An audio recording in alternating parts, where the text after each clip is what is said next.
ঝড় বৃষ্টিতে বিপর্যস্ত সল্টলেক। ফাল্গুনী ও শ্রাবণী আবাসনের সামনে রাস্তার দুধারে একাধিক গাছ ভেঙে পড়ায় ব্যাপক যানজটের সৃষ্টি হয়।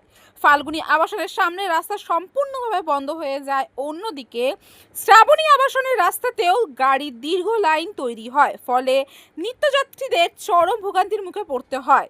স্থানীয়দের অভিযোগ, দীর্ঘ সময় পর্যন্ত প্রশাসন বা পৌরসভার কোনো কর্মী ঘটনাস্থলে নাও পৌঁছানোর কারণে যানজট আরও বাড়তে থাকে। ঝড়ে গাছ পড়লেও এখনো পর্যন্ত কোনো হতাহত বা বড় দুর্ঘটনার খবর মেলেনি। পরে পৌরসভার কর্মীরা ঘটনাস্থলে পৌঁছে গাছ কেটে রাস্তা পরিষ্কারের কাজ শুরু করেন এবং ধীরে ধীরে যান চলাচল স্বাভাবিক হয়।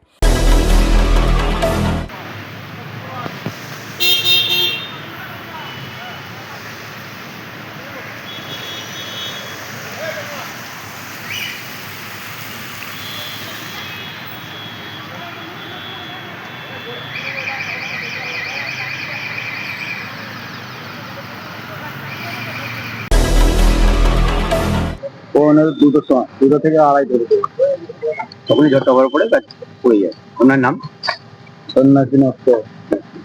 আপনি এখানে ফাল্গুনিতে ডিউটি করেন? সল্টলেক থেকে ক্যামেরা অশোক পাইকের সাথে আমি রিঙ্কি, নিউজ কলকাতা 24।